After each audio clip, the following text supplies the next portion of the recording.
എന്താണ് ശരിക്കും enforcement directorate അന്വേഷിക്കുന്നത്? CMRൽ നിന്നും ലക്ഷങ്ങൾ കൈപ്പറ്റിയെന്ന UDF നേതാക്കൾ തന്നെ തുറന്ന് സമ്മതിച്ചിട്ടും എന്തുകൊണ്ടാണ് അന്വേഷണം വീണയിൽ മാത്രം ഒതുങ്ങുന്നത്? എന്നാൽ അന്വേഷണം വീണയിൽ തീരില്ല എന്ന കൃത്യമായ സൂചനയാണ് എൻഫോഴ്സ്മെന്റ് ഡയറക്ടറേറ്റ് നൽകുന്നത്. CMRൽ നിന്നും പണം കൈപ്പറ്റിയ മുഴുവൻ പേരിലേക്കും അന്വേഷണം നീണ്ടേക്കും. ആരൊക്കെയാണ് ആ പേരുകൾ? OC, RC, PV, VK അങ്ങനെ ചുരുക്ക പേരുകളുണ്ട്. ഇതിൽ ഉമ്മൻചാണ്ടി ഇന്ന് നമുക്കൊപ്പമില്ല. VK ഇബ്രാഹിം കുഞ്ഞും ഇല്ല. PV താനല്ല എന്ന് പിണറായി വിജയൻ ഉറപ്പിച്ചു പറഞ്ഞു കഴിഞ്ഞു. PK കുഞ്ഞാലിക്കുട്ടിയും രമേശ് ചെന്നിത്തലയും ഇന്ന് മന്ത്രിസഭയിലുണ്ട്. ഇബ്രാഹിം കുഞ്ഞിന്റെ മകനും മന്ത്രിസഭയിലുണ്ട്. പാർട്ടിക്ക് വേണ്ടി വാങ്ങിയ സംഭാവന എന്നാണ് നേതാക്കൾ അന്ന് പറഞ്ഞത്. CMRലുമായി ബന്ധപ്പെട്ടും വീണ വിജയനുമായി ബന്ധപ്പെട്ടുമടക്കം 12ഓളം കേന്ദ്രങ്ങളിൽ എൻഫോഴ്സ്മെന്റ് ഡയറക്ടറേറ്റ് കഴിഞ്ഞ ദിവസം റെയ്ഡ് നടത്തിയിരുന്നു. പക്ഷേ ആ പരിശോധനകൾ അവിടെ മാത്രം ഒതുങ്ങില്ല. കൂടുതലിടങ്ങളിലേക്ക് ED പിടിമുറുക്കും എന്നതാണ് വ്യക്തമാകുന്നത്. CMRലെ മുഴുവൻ സാമ്പത്തിക ഇടപാടുകളും അന്വേഷണ പരിധിയിലാണെന്നാണ് എൻഫോഴ്സ്മെന്റ് ഡയറക്ടറേറ്റ് സൂചിപ്പിക്കുന്നത്.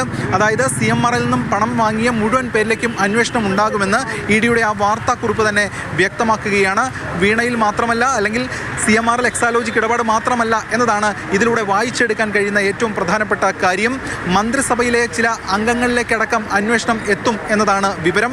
മുൻപ് ഇത് സംബന്ധിച്ചുള്ള വിവാദങ്ങൾ വലിയ തോതിൽ ചർച്ചയായ ഘട്ടത്തിൽ ചില UDF നേതാക്കൾ നേരത്തെ ഇത്തരത്തിൽ പണം വാങ്ങിയിട്ടുണ്ട് എന്ന് പറഞ്ഞിരുന്നു. പക്ഷേ അത് പാർട്ടിക്ക് വേണ്ടിയിട്ടാണ് എന്ന കാര്യമാണ് അവർ ബോധിപ്പിച്ചത്. എന്തായാലും എൻഫോഴ്സ്മെന്റ് ഡയറക്ടറേറ്റിനെ സംബന്ധിച്ചിടത്തോളം നേരത്തെ IT-യുടെ അടക്കം അന്വേഷണത്തിൽ വെളിവായിട്ടുള്ള ഒരു കാര്യമുണ്ട്. അതായത് 130-ലധികം കോടി രൂപയുടെ ഫേക്ക് എക്സ്പെൻസുകൾ ഈ CMRൽ കാണിച്ചിട്ടുണ്ട്. CMRൽ പബ്ലിക് ലിസ്റ്റഡ് കമ്പനിയാണ്.